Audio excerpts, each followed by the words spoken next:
Through a Scottish Prism, the programme that is unapologetically pro-Scottish independence and anti-Westminster rule. Everything we say here is viewed through a Scottish prism. Brought to you by Barhead Boy. Hi folks, welcome back to Through a Scottish Prism. I hope you and yours are well. Another eventful week in the Scottish political scene.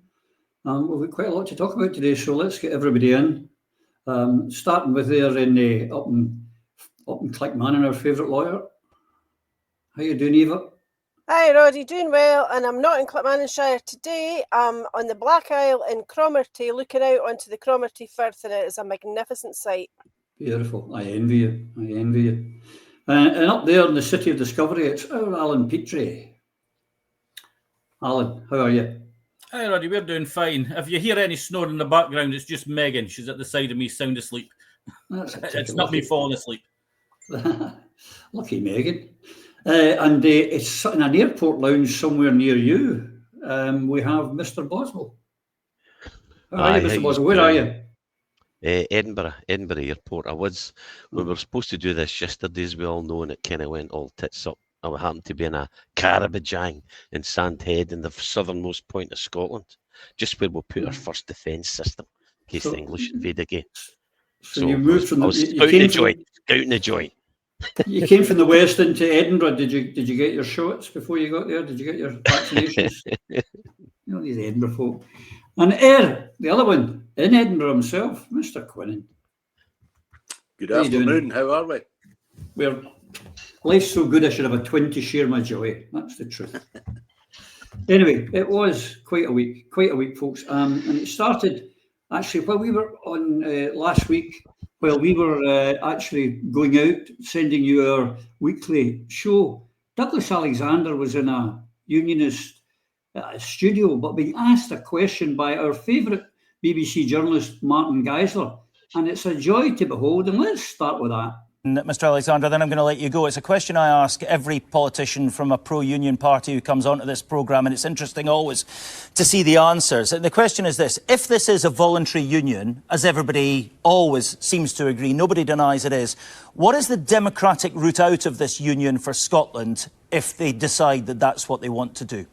Well, the truth is, it's a matter of record that John Swinney, the First Minister of Scotland, leading the Scottish National Party, is recorded as not even raising the issue of independence frequently when he talks to the Prime Minister Keir Starmer. What's the democratic route out of the union for Scotland? Well, should that be the wish of the Scottish people? Well, ultimately, we had our referendum, Martin. We had so there is no democratic route out now? No, we had our referendum back in 2014, and the people of Scotland, in our wisdom, chose by 55% to 45% to stay within the United Kingdom. I believe everything we're witnessing in terms of quite how challenging the international environment is, the international security environment in the Euro-Atlantic area, never mind the situation in the Middle East, the economic challenges that the world is facing, only strengthens the case. There is another argument that we'd be better off out, and I'm asking you how you achieve that. You can't give me the answer. To make their case for separation, I strongly believe we are stronger together and we would be weaker apart.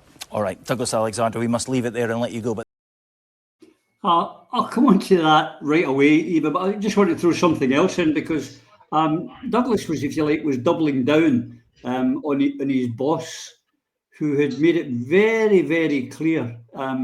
If I can find it, here we go. No independence referendum as long as I'm Prime Minister.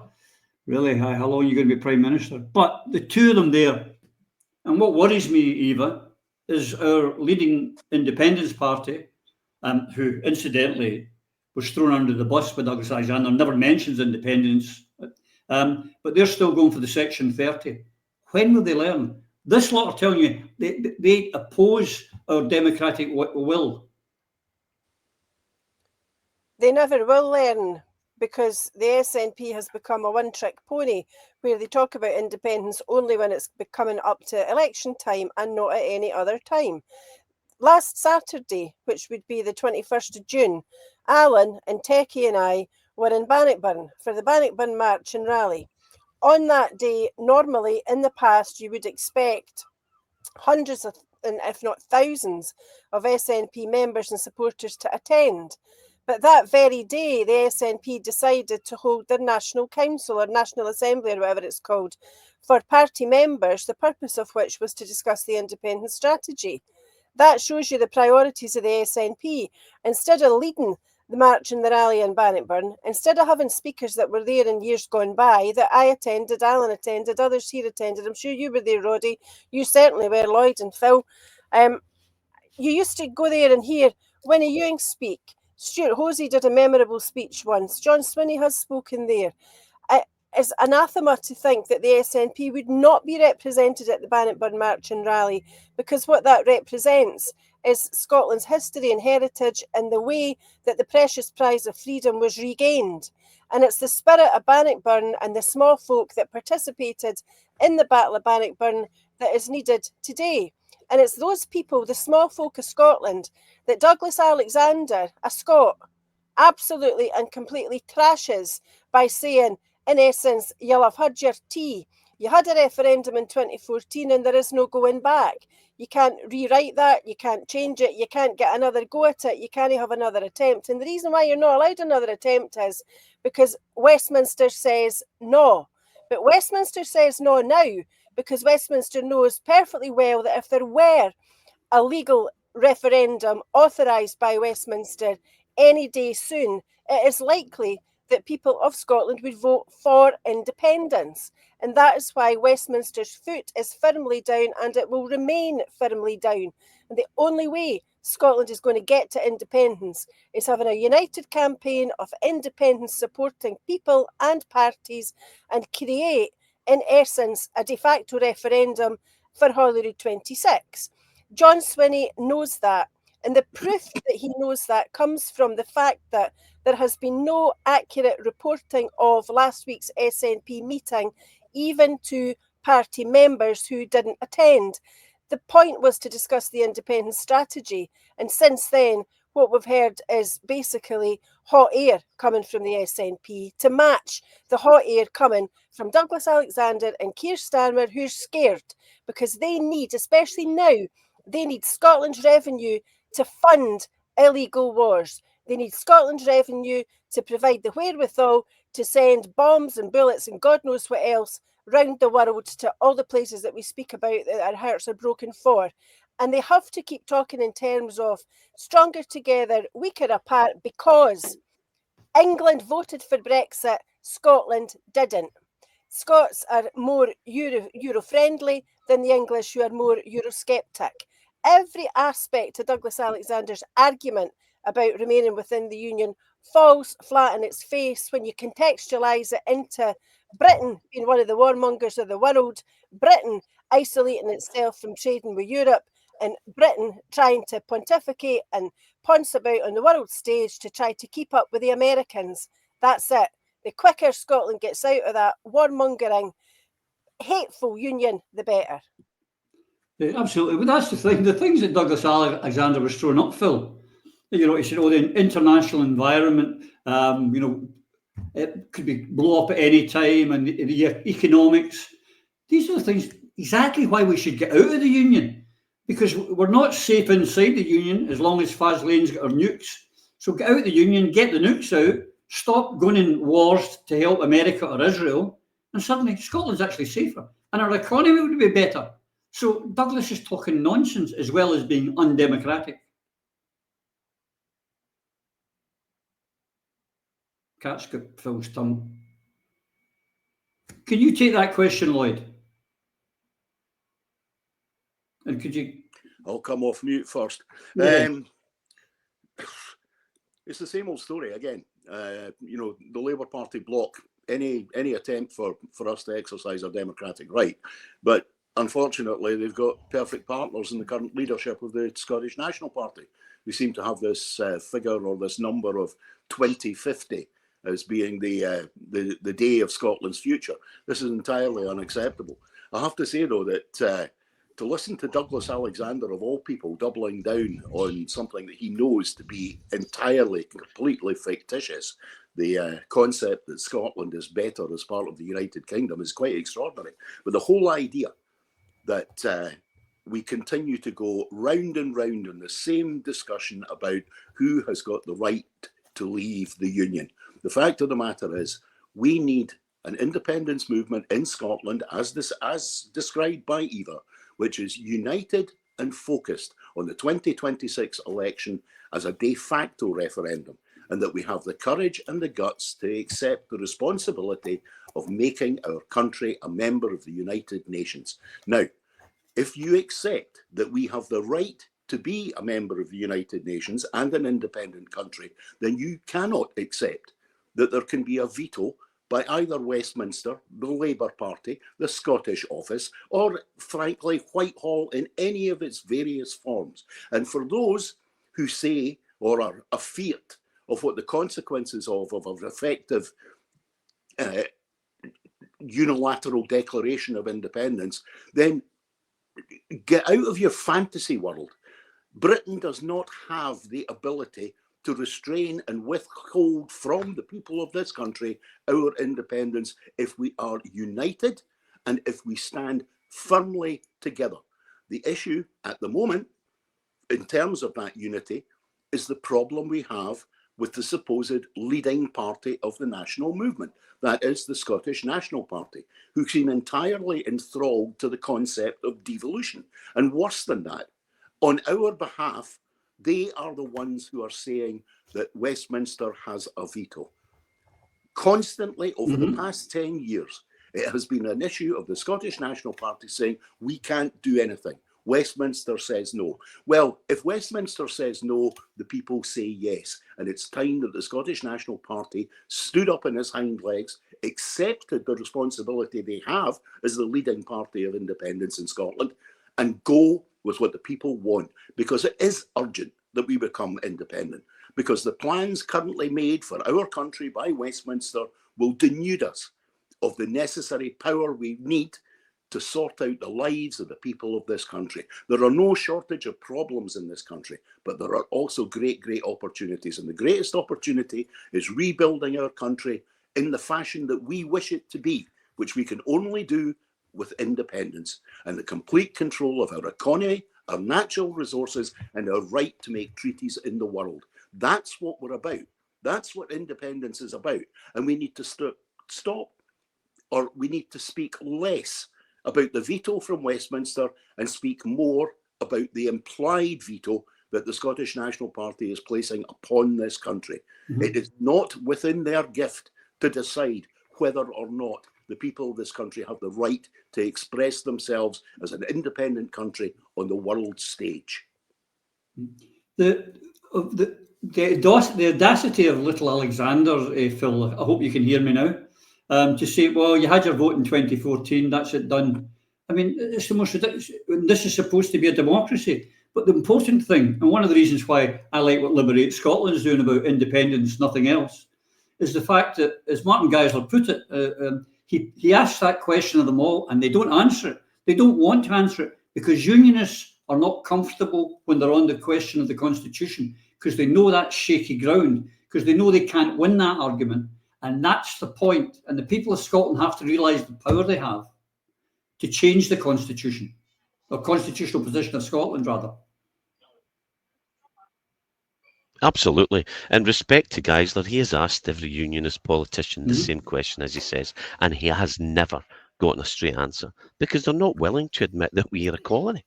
Hats off to Alf Baird, Liberation, Salvo, Sarah Sailors, Liberate Scotland, SSRG, and especially Emeritus Professor Robert Black, an advocate since the 70s, who previously, by his own admission, never challenged the Union of Equals story until he looked into it and made his announcement, glorious announcement, that we are indeed a colony at the excellent SSRG conference last month. And of course, huge respect to the superb Craig Murray, who represented Scotland at the special committee on the situation with regard to the implementation of the declaration of the granting of independence to colonial countries, and peoples also known as the Special Committee on Decolonisation, or C24. People, please look this up. This is a momentous moment. The C24 was established in 1961 by the General Assembly, the UN, and its subsidiary organ it's a subsidiary organ devoted entirely to the issue of decolonisation pursuant to Resolution 1654. It's phenomenal that we are now attending here. We have a strong case as confirmed by Robert Black, professor at University of Edinburgh. It's a phenomenal position, and we just need to get on board. We need to continue to win the political arguments, and I hope very soon that he gets John Swinney on and asks Mr. Geisler, get John Swinney on, because he's a unionist politician. He may be a devolutionist unionist politician. Ask him and see what Johnny Boy's answer is, and then the people will see SNP for what they currently are. Or even better still, Mr. Swinney, you could come on to Prism and we'll have a one-to-one interview, and you can tell us this plan you have for independence, and I can maybe pick a few holes in it, and it'll be a very good debate. But that's right, you only go on unionist podcasts. I forgot that. Yeah, I forgot that. Alan, as Craig and Phil's alluded to, has done a great job, and Salvo Liberation have done, but as Craig said in the midweek Prism, and if you haven't watched that, folks, my interview with Craig, I would watch. It could take years. We need to, again, as Phil said, keep winning elections. And we talked about the SNP last week having their National Council, but no plan come out. What is the SNP plan for independence? The voters need to know. Well, that's a very good question. I mean, Keir Starmer has said he will not have a referendum within his lifetime as a PM. What was the SNP's response? Tumbleweeds round Holyrood. They did absolutely nothing. And Douglas gave the game away when he said, John Swinney never mentions independence. I mean, that was the thing that stuck right out when he spoke there. John Swinney never mentions independence when he's talking with the Prime Minister. Now, why is the leader of the so-called Independence Party not raising independence at every opportunity? Yeah. Now, Douglas Alexander also said that Scotland is safer together. Is that why our sons and daughters are being killed in foreign wars that we should not be involved in? Because Westminster are sending them there. The Union Jack is a target on every single one of their backs. That's not stronger together. That's dying for fascism, because that is what the British government are supporting. Fascism and genocide. Our country should not be involved with either of them. I mean, Yvette Cooper has said that she's going to clamp down on online and offline support of terrorist organisation and those who undermine democracy. Well, I would argue that refusing a referendum or the rights of the Scottish people to choose how they're governed is a direct attack on democracy. So will we, Dougie, be getting his collar felt? I doubt it very much. But let us make this very, very clear. If you want independence, you must come out and vote for it. And be careful who you vote for, because there's a lot of pretenders in this game. I'll make it clear what Liberate Scotland is all about. We are not asking for, we are not begging, we will not accept a referendum on Scottish independence, because the people will decide at a plebiscite election in 2026 if they want independence or not. And Liberate Scotland will be standing on that platform. Independence, nothing less. Vote for us and we will push through independence regardless of what Westminster say. And that should put forward our case to the UN that we mean business. The sovereign will of the Scottish people will be heard loud and clear if you vote Liberate Scotland in 2026. Here. Well said, Alan. But that's the thing. They know, Eva, that the polls are telling them that there's a pro-independence Scottish vote there. It's a certainty. But when this happens, when arch-unionists suddenly come out in favour of Scotland being and there's George Galloway, who has been one of the most vehement opposed to Scottish self-determination. He's another one of those that believes in self-determination for the people of Gaza, for the people of Palestine, for a united Ireland, for every country in the world except his own country of birth. But even he has now come to, he's not saying he supports independence, but what he's saying is he supports the democratic right of the Scottish people to choose. That surely, if Galloway is doing it, there must be hundreds, if not thousands more of those who did oppose now are seeing the light. They're yes now. Well, we know that Galloway's not likely to be a yes supporter, but he does appear in this regard to support democracy, which is, just as you've said, the right of the people of Scotland to choose. So that can only be a good sign. It's unfortunate that there are not many others joining in that chorus. But there is no point in being hoodwinked into believing that a subsequent Westminster government will somehow grant the authority to have another independence referendum. Scotland has to grab the opportunity itself, take it and run with it, and make a solution in Scotland that's created by the people of Scotland for the people of Scotland. And that's what a de facto 2026 Holyrood election will be. There is no need to wait for Westminster to gift us something that we actually already own. And as a people, as a nation, as a country, because A, Scotland is a country, B, Scots are a nation, C, the argument is between, are we a colony or is it a voluntary union? Well, it can't be a voluntary union, as has already been said, if we're not allowed to find our way to the exit door and actually walk out through it. That indicates that we are a colony. And if we are a colony, then there are politicians within our country who need to say so. And they need to explain that we should not be going with a begging bowl to Westminster for something that we can achieve by ourselves, for ourselves. And the sadness of all of this is that the longer that the SNP delay, the more people in Scotland will suffer unnecessarily, the more our resources will be depleted by Westminster, and there will be policies implemented that are, quite frankly, anathema to the people of Scotland.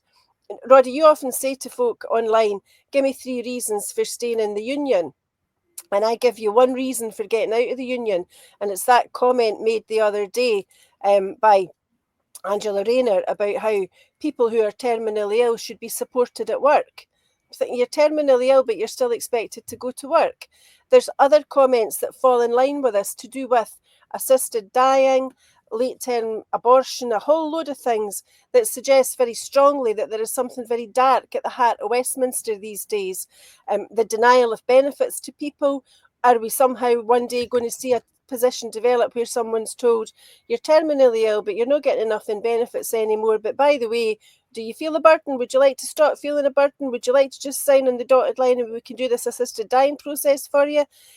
England, Westminster is becoming a particularly horrible institution to be part of or to be governed by. And the quicker that we get the hell out of there, the better. So, yep, George Galloway supporting democracy is a positive development from a Scottish context if it gets us a referendum. But don't hold your breath. A referendum is not what we need. It's not what we want. It is not necessary. We can do all of that next year in 2026. I think actually George is probably taking a wee leaf out of the SNP book. He's thrown a few carrots to try and con some people into voting for his party at the upcoming election next year. Don't be fooled, folks. You've been fooled enough, because there's another one, Phil, here. Ian Murray came out with this week, the Governor-General, London's man in Scotland. He suddenly ended a lifetime. He's now in his mid-50s. He suddenly had a road to Damascus and thinks that nukes are good. Oh, and he also said, some nuclear power stations in Scotland to feed England would be a good thing as well. The price you pay for ermine. Don't have principles if you want to be in the British Parliament.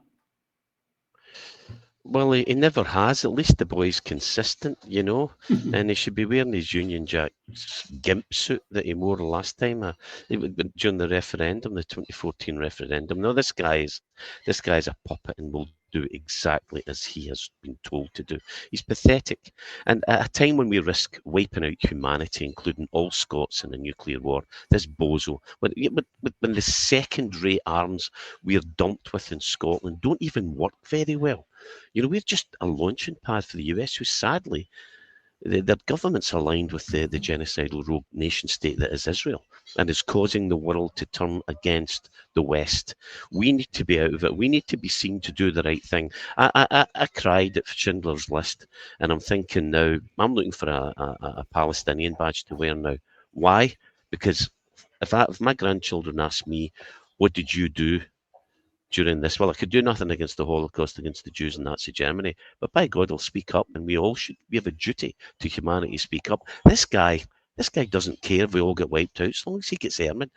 It's unbelievable, crass idiocy. And this takes us back as well, the one you put up earlier, where Starmer reiterates no independence. We will get these impositions, nuclear weapons, 35 miles away from Glasgow, will continue to be subjugated, will continue to pay for everything England wants. And what do we get from the SNP? 3 years ago, Angus Robertson, Kate Forbes, another shyster, stated that India F2 would go ahead. They lied.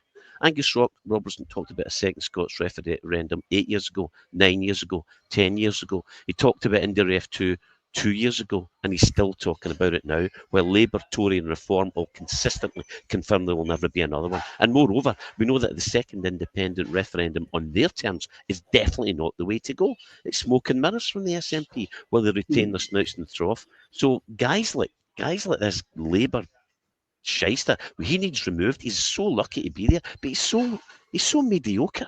This is not a leader. This is not a man anyone would naturally listen to. It's appalling. We really need to change this, and change it soon, or we could be all toast. All humanity could be out. We need to toe the line and start changing the institutions that are controlled by the West and do the bidding of the billionaires and those in power. It's a sad state of affairs and extremely dangerous for us all. No. The other one you forgot to mention was Mike Russell of the SNP's famous 11-point plan. I wonder what number we're at just now on that. And his caravan, his horse box, what happened to that? Particularly when there was a right camper van he could have borrowed.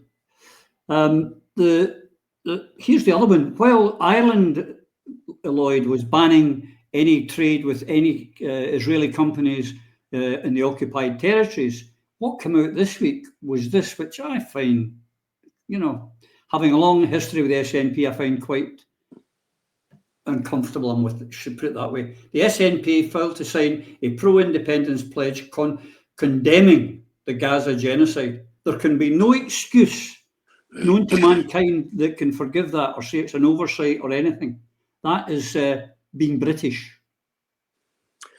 This is no surprise whatsoever. The number of people who are currently in the leadership of the Scottish National Party who have either been or members of the British-American Partnership or have taken part in the International Voluntary Leaders, Future Leaders Programme of the US State Department, they are not going to stand up and reject effective American and British policy. This is the essential central problem that we have at the leadership of the Scottish National Party. They are compromised. They're compromised by the arrangements they've made, they're compromised by the lies they have told, and they're compromised by the secret treaties. For effectively being a member of the British-American Partnership or the IVLP, you are effectively nailing your colours to the mast of American and British foreign policy. Now, neither British or American foreign policy has space for an independent Scotland. We are an essential part of the British-American defence alliance through NATO. Now, if in reality the current leadership of the Scottish National Party genuinely believed in independence, they would use every opportunity they possibly had to project that idea. But unfortunately, as I said earlier, they have become compromised, and they become compromised in a number of ways. The number of meetings that there have been between both John Swinney and Angus Robertson with representatives of either Israeli business, including illegal settler companies, or indeed diplomats from the Scottish desk of the Israeli embassy in London. We're an important part to Israel, a very, very important part of maintaining their bulwark against what they would see as, the dangerous elements in Europe.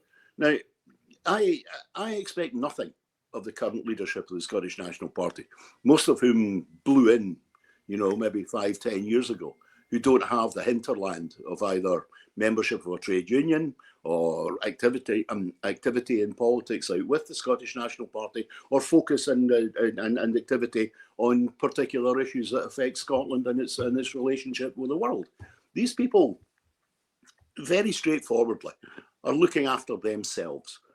And the devil take the hindmost as far as the rest of the country is concerned.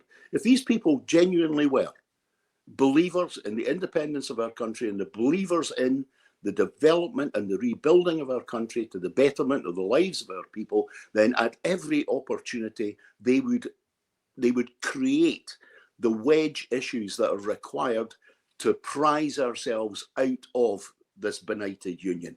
But unfortunately, we seem to have leaders of the Scottish National Movement, in terms of the Scottish National Party, at least, if not also elements within other parties in the national movement, who appear to be more interested in staying friends with America, staying friends with Britain, and being friendly to Israel than they are interested in being the positive role models for our children and also the friends of our people.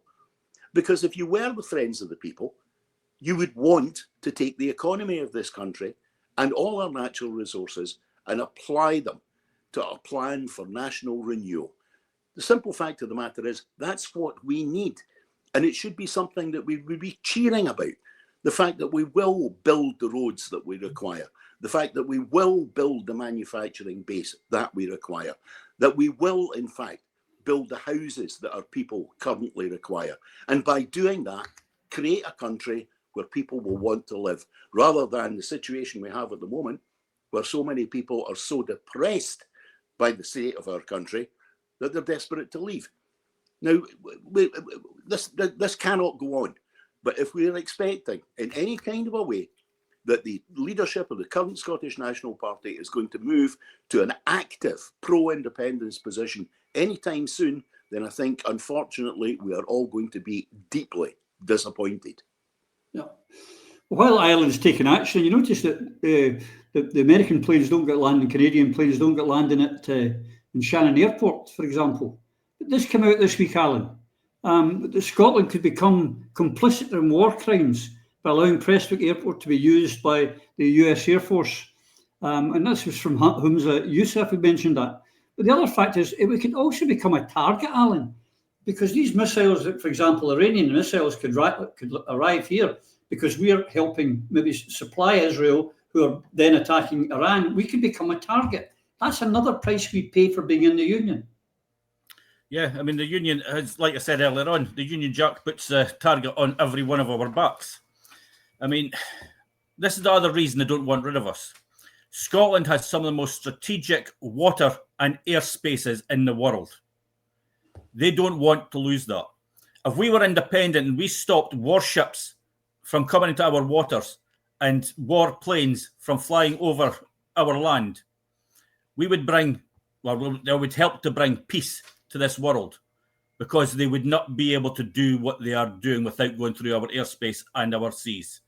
That's just a fact. And they know that. And that is one of the reasons they want to hold on to Scotland. Our airports should not be used for military purposes in this way, especially when they are committing war crimes. I mean, our government should be held liable for this and threatened with international courts, because they have the power to say no. And they own the airport, for goodness sake. For a start. Exactly. But we should have nothing to do with this at all. And if when we're independent, we'd be able to say, not in our name, not in our airspace, not in our waters. You want to go to war, find another direction to go to, because we will not be assisting in this. But it's just, even if you think about what they're doing, they're attacking pop groups because of what they're saying. They're accusing them of being terrorists because they're anti-war, they're anti-genocide, and they're making them criminals. But in the same time, they've got the police in England especially, but it's now coming up into Scotland, using the Terrorist Act to stop and search people, abusing people's human rights and instilling fear into people, because that's what they're going to do. 2014, they brought in Project Fear. Well, now they're going Project Fear on steroids, trying to threaten us, saying we are close to an invasion on our land. Bullshit. Russians aren't coming here. The Iranians aren't coming here. Nobody's coming here to attack Scotland. Yeah, they may send up bombs, but they will not come on land into our country. And the reason they're going to send in bombs is because the British government are sending bombs their direction. That's the problem. And that's the difference with an independent Scotland, because we will not be interfering with other nations' democracy or the way they run their affairs, unless, of course, it is through international peacekeeping purposes. And I reiterate, peacekeeping, going and helping people build their infrastructure, helping with health issues, bringing mobile hospitals to the areas, not bombs, not bullets. That's the difference between us and the English Parliament.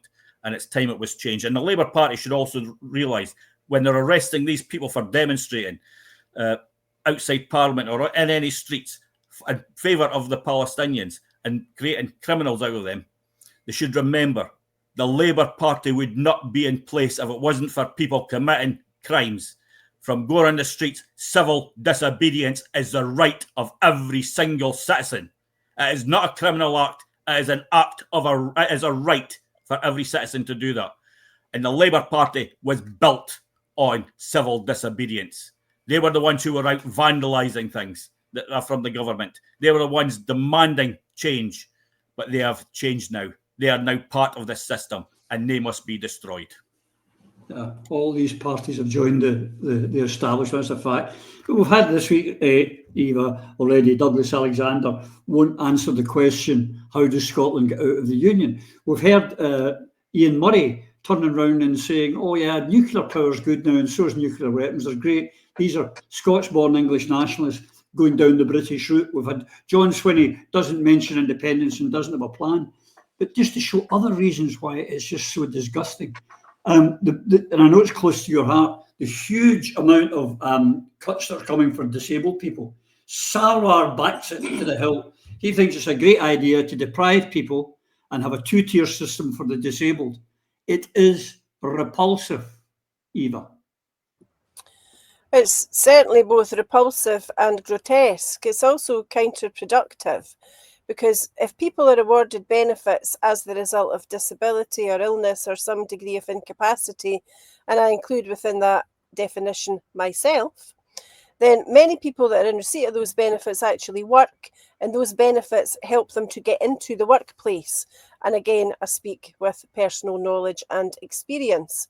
I would challenge any Labour politician, or indeed any politician supporting these proposed cuts, to have a debate with me. Alan might participate too, and we'll explain what disability benefits actually comprise and the massive difference they make to the lives of the people who receive them. But if those benefits were not paid, the cost to society would be far higher than it is in paying them, because folk like me might not be able to go to work and earn and be self-sufficient in that regard and pay taxes, or we might be a greater, more expensive burden on the NHS. There is a whole host of events that follow from reducing the income of people who are disabled. Disabled people are more likely to live in poverty. Disabled people are more likely to underachieve. And it's areas of knowledge and policy and understanding like this that Labour are now turning their backs on, they're ignoring, or they are ignorant of, in favour of a soundbite. And the hard fact of the matter is that they would save and create far more revenue for the government at Westminster if they were to review taxation policies than simply targeting the weakest and most vulnerable, who are the least likely to be able to fight back. That's the problem. Again, a problem of priorities and sound bites over principle. And this is, of course, the Labour Party, the party who said, you know, bring to us all of your sick and your weak and you're vulnerable and we'll look after you all. Will they? Hell, as I said before, we're heading in a dark, dark direction with this Labour Party in the context of what's in store for us. And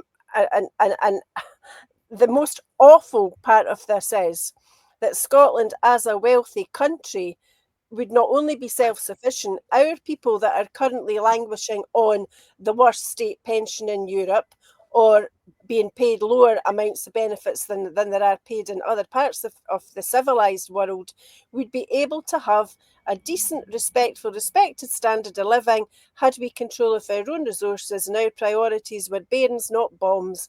We've said it 1,000 times, but that's the reality. The Labour Party lost it. Indeed. Phil, there was the Fire Brigade Union this week. I thought I had an article on it, but I don't seem to have it in my list here. But they came out, the Fire Brigade Union pointed out, if I may just read this to you, that if we were to add with people with assets of more than 10 million, if we put a 2% tax on assets worth over 10 million, it would raise 24 billion a year. Starmer's welfare cuts will only save 5 billion a year, and even with the negotiations, which I'll come on to in a minute, it'll be even less than 5 billion, probably 2 billion.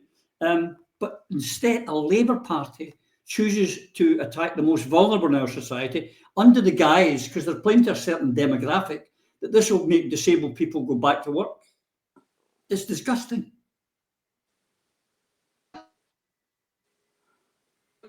It's absolutely appalling, absolutely disgusting. And Richard Murphy, I would cite here on why we should tax the rich and do it the opposite way around. We do need to tax the rich more. We should raise taxes across the board, as the lower end earners or workers already pay a higher rate of tax relative to earnings. We need to reform the UK tax system. And Labour are supposed to be the workers' people party. Are they hell? They're unionists, as we say. You can scarce get a credit card between the two cheeks of this arse. And it doesn't work for the majority of people as it stands, this tax system. It's about more than raising money. It's not as simple as that. It's the way we tax matters. The bottom 10% of earners in the UK pay an average combination of tax rate of around 42%. That's the collective taxation rate. And spend most of their earnings in the market, the system, the economy. This means that the lowest earners and mid-range earners have the highest, it's called the highest marginal propensity to consume out of earnings. So if poor and middle people class, we earn £1, we spend it in the economy. They have the least savings and need to spend it all just to survive, as we know all too well as poverty increases. And as I said, think of your parents' and grandparents' generation. One person, usually a man, would work and earn the average wage at a time, could still afford to live, support a family, go on holiday, have a small house, and be financially secure in later life. This is not the case anymore. Anyway, back to tax and the excellent Richard Murphy. He said, if we want to increase demand and work out of a recession, what we need is to make sure that the maximum amount of income in this country is distributed to those who are most likely to spend it. And for me, and to finish off on this, I would add that this wisdom by commenting that once we get an independent Scotland government with a fairer outlook that actually cares about people, we can marry a strategy of Richard's with adjusting inflation and interest rates to redistribute the wealth down. Why? Because the reality is, if your interest rates and your inflation are in parity, there is no redistribution of wealth. If the banks and the establishment listen to what they do and what they want interest rates above inflation, which means the redistribution of wealth goes up. We need to stop that. We need to reverse it. We need to redistribute the wealth to the people where it matters and live in a civilized society. Yeah, absolutely. The other news they were putting out this week, Lloyd, was that Starmer considers welfare concessions in talks to his rebel MPs, and he made it as if he was understanding and caring. But actually, when you read in between the lines, Lloyd, what they were saying is that, well, okay, we'll leave the existing disabled people, but any new ones claiming they're the ones we'll hammer. You can't do it. It's the people that need it the most. That's what our society should be about. Mm-hmm. Absolutely. What is the purpose of government? They keep talking about, we have to defend ourselves. Well, what are you defending? Real defence is having a social security system that genuinely works for everybody. And as Phil said, creates a system of trickle-down economics, a manner in which you feed the money down because those people on the lowest earnings feed it back into the economy rather than hoard it or transfer it to foreign parts, as most of the rich in this country do. Now, if you are a country that can genuinely say to itself, we look after our people from cradle to grave, which surely isn't that the purpose of government? That's always what I've believed what it is. It's about the proper stewardship of the country. It's not the stewardship of the finance, it's the stewardship of the people. to the max, to allow them to achieve their maximum abilities during the time of their being, making sure that they don't have to worry about the educational attainment of their children, because your education system is funded in such a manner that everyone and anyone can achieve their maximum potential. But this, my feeling about Starmer and this particular Labour government, particularly Rachel from Accounts, is they have a stubbornness which comes out of their own kind of self-belief. It's a stubbornness that comes out of their own expectations. And the fact is that they genuinely believe that making the numbers balance out in their little world, that they're doing the right thing, which is in actual fact proves that they don't understand what government is about. If they think it's about balancing the books, then they don't understand the nature of politics, and they express themselves as being people with little or no concern for the rest of humanity. And this would appear to be exactly what they're doing. The whole idea that they avoid a rebellion, which they take as a personal thing. You know, they must prevent this rebellion, because that means that the newspapers are going to complain about whether Rachel or from Accounts or Keir Starmer is not up to the job. So they have to fight it out. And the people that suffer are the future generations of people who have or have suffered disability and handicap. Now, the whole idea that you leave one set of people, but the next generation, they're the ones that are going to carry the can. It just shows that the Labour Party in Britain has lost all sense of humanity. Yeah, it has indeed, Alan. Because you know what the Labour Party is doing is playing to a certain English demographic. You know, be tough on crime, be tough on immigrants, be tough on the parasites of the welfare state, the disabled people. And we had Liz Kendall, who was talking about, well, we've been listening and we've decided to, you know, put this new bit in place. When she said they've been listening, they weren't listening to disabled people or the people promoting it. They were listening to their backbenchers who gave them the minimum they would accept to pass through these draconian cuts. Yeah, I mean, take Scottish Labour, for example. 1/3 of them threatened. Now, they only threatened, they didn't actually rebel. They threatened to rebel. The Labour Party, 1/3 of them. It should have been the entire Labour Party who opposed these cuts. But what happened when they had a meeting with Liz Kendall? They were bought off. That's all it was. We'll give you this, that everybody that's on the benefits just now will stay on the benefit. That way it looks like you've got a victory. But stuff everyone else who's coming up through the system. If you've got a disability, it doesn't matter whether you've got it now or in the future, you're entitled to the same benefit and the same support. It's as simple as that. Your benefit, your condition isn't any better because you got it a little bit later down the line. It's the same condition, and everyone should be treated equally. And the support, which is pathetic at this present time, I've got to say, should be increased. But yet again, they don't take the money from where it should come from, which is the higher tax earners. If they did that, there would be less money going into the banks, not providing anything for the economy, and back into the economy through people spending.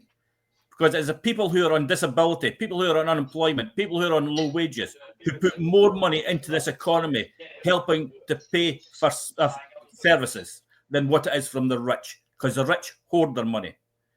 And it does no good for this economy. And everybody knows that. But for some reason, possibly because they like to pay off their MPs and MSPs and civil servants, they're not interested. Because these people, let's face it, these people don't use the services that we use. So they're not really interested in maintaining them. They like to have their money in their bank. Because that's all it goes into, their bank. Yeah, their bank's usually overseas. Yeah, I mean, and you just have to look at the bank crash. What happened here? We bailed them out. Iceland jailed them. That's what small countries do. They look after their people. Where in the bigger countries, they look after the establishment and the bankers. But if you take the FBU's thing about £24 billion, that gives us the £5 billion for the payments for the PIP and £19 billion to invest in other things or increase the benefits that are needed. That's real economics, putting the country first.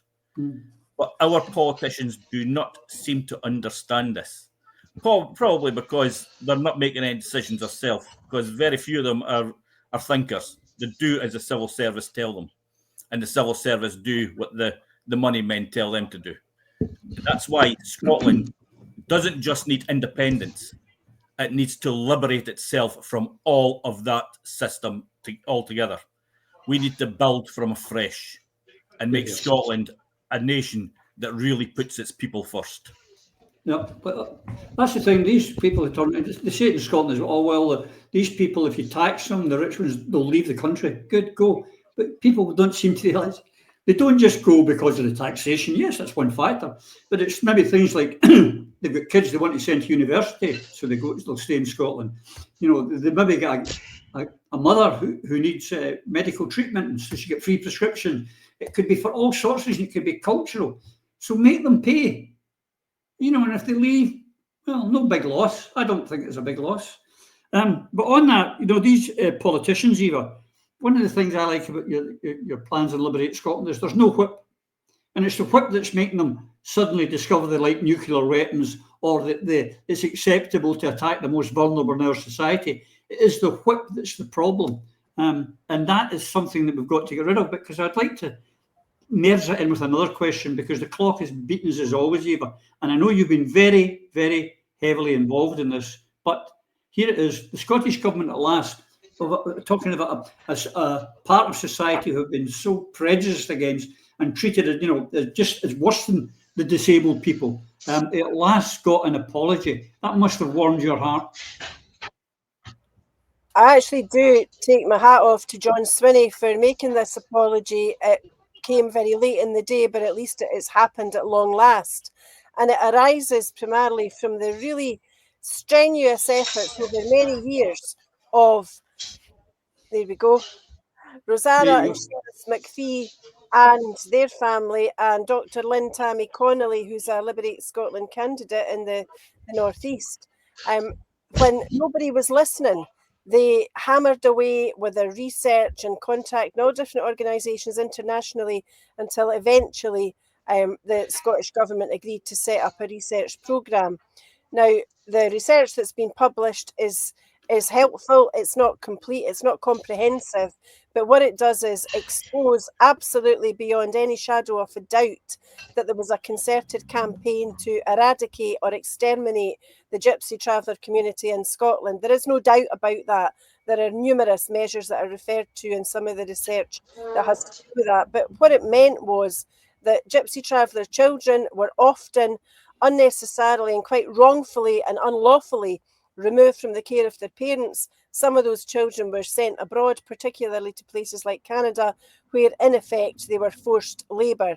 Some of them met very sticky ends indeed. So there is a lot more work still to be done, but thankfully Seamus, Rosanna and Lynn have been able to break down the barriers that existed until now, thanks in no small part to assistance from the now deceased Kevin Mackay, who was a real champion for these people. So I'm glad that John Swinney's done what he has done, and I hope that funding becomes available to enable more comprehensive research and publication of the truth, the whole truth and nothing but the truth, and that those survivors who remain alive today are compensated as far as they possibly can be in terms of the life and the hopes and the potential that they lost as the result of this experiment. A dreadful part of Scotland's history, and an apology begins to create a little by way of recompense. Nothing will change history, but recognition for these people is vitally important.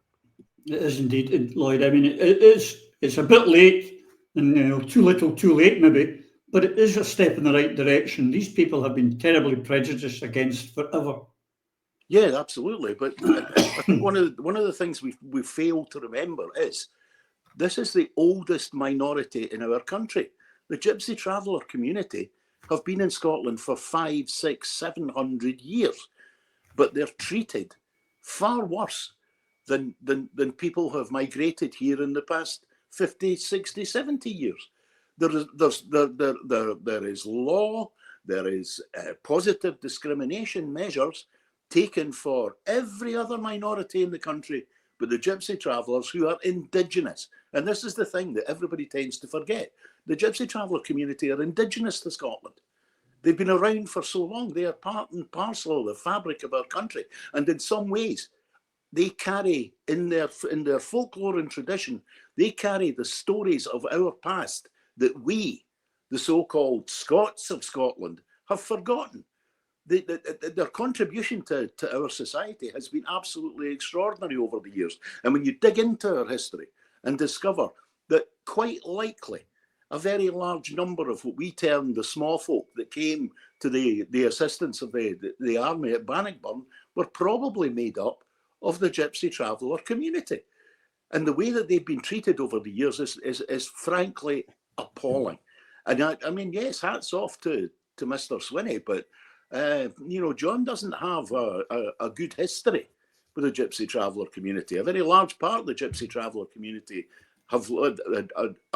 do live within John's constituency, and I don't remember him in the past being any great champion of their cause. But hats off to him for doing this now. But apologies come easy. We apologised for those that were victims of the purges during the period of witchcraft. But what Eva says is right. It's all very well making the apology. What you have to do now is to take the positives, make available, give respect to this community, genuine respect, not apologise today and then put it back in the drawer for the future. The fact of the matter is the contribution of the Gypsy traveller community to our society has been enormous, and it should be celebrated, very much so. Yeah. And one of those people that was really appalling to the traveller community was none other than Douglas Ross, Alan. He was really particularly nasty to them. He opposes with all his body every morning, SNP bad, independence bad. He opposes everything to make Scotland better, but he's on the case now. As maybe he's been relieved of the leadership, it's given him a new purpose in life. And to do more meaningful things. Today I'm going to be leading a debate in the Scottish Parliament about the growing menace of gulls in our communities. I've raised this several times as parliamentary questions, and the responses I've had from ministers and Nature Scot has been frankly dismal. These gulls are attacking people, attacking communities, and they are a menace causing serious injury. So what we need to see is Nature Scot have their responsibilities split up. Currently they're in charge of both conserving bird numbers and agreeing, or more often refusing, the applications to control gulls in our communities. I think we'll have a good debate, but we need the Minister to listen and we need to see action from it. He's promised a seagull summit, but I want to see more than that. I want to see firm action from the government and from Nature Scot to deal with the growing issue of the menace of gulls in our communities. Big thing of the day. Maybe he was down at the beach and a seagull grabbed his ice cone or something, Alan. What do you think? I mean, all the things that are going on in the world that we're talking about, and he's worried about seagulls. Yeah, I mean, Douglas Ross, what have you got to say about Douglas? Bear with man. I mean, the biggest menace to Scotland is Westminster. So maybe we should be doing something about that rather than the seagulls. But Douglas, it doesn't surprise me he's away off at a tangent, because he's never really put his mind to anything proper in Scotland to try and improve lives or anything. I mean, he's just a nutcase. But going back to the travellers, I mean, I totally congratulate Lynn and the McPhees, because this has been a long fight. And even when the report was done, they still had to fight to get it published. And congratulate Lynn on what she did to make sure that report got published, because she put her neck well above the parapet and leaked the report to make sure it was not going to be covered up. And I also like to congratulate Eva and Qualities Group for pushing this as well and showing full support to the McPhees and Lynn and making sure this got a lot of headlines as well. But unfortunately, things for travellers aren't much better, because there's still a lot of discrimination. It wasn't long ago that I had to attend a hospital appointment with a travelling family, who were being treated deplorably by doctors and nurses in Nine Wells Hospital. I attended that meeting to try and get this resolved. And at the beginning, I was treated like total contempt until they realised who I was. Not long after that, the family received an apology letter from NHS Tayside. First time they have ever received a written apology by any establishment, because I was not prepared to sit back and allow discrimination on anyone, and especially not from a doctor and nurses on a ward.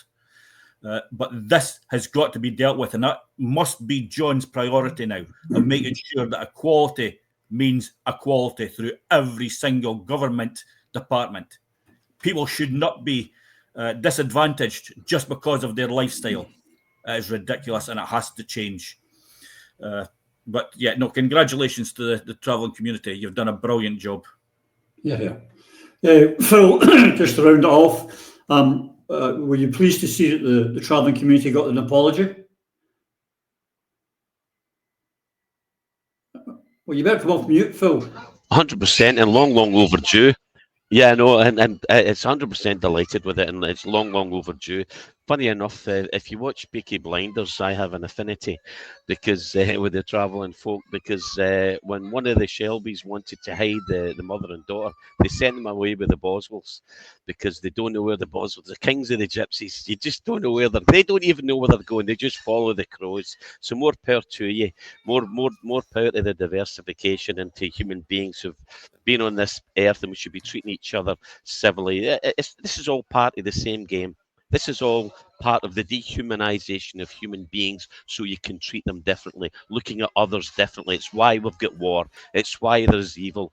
And with Solzhenitsyn on this, there's a line going through every human heart that separates good and evil. You make the choice and you choose whether you want to treat people fairly and reasonably, or do you want to continue issues like genocide and the anti-traveller shit that we've been fed all our lives. I stand with the troops. I know you do, because actually I've just written kneecap especially. Well, I was going to say I understand now why, because we just think in the last couple of years, Phil, we've been speaking to you in India, Myanmar, USA, Belgium, France, and Spain. So the traveller thing's definitely in you. That's not just a Boswell by name, but you're a Boswell traveller by action. And I like dags. Okay, well, listen, the clock, as we said, ladies and gentlemen, we just recorded this on Sunday morning, so we don't really have time to extend our show beyond this because we've got to get this show to you so you can get it in time. Just to give you a reminder, on Wednesday, I will have 3 more of the Liberate Scotland candidates, one from the ISP, one from Sovereignty, and one from Indie for Indie. And I really want you to look forward to meeting these people, because these are the people who may just solve the problems that you hear every week. They're the ones that are willing to stand for independence, nothing less. Independence, nothing else.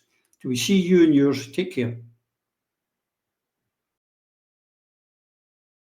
Through a Scottish Prism, the programme that is unapologetically pro-Scottish independence and anti-Westminster rule. Everything we say here is viewed through a Scottish prism. Brought to you by Barhead Boy.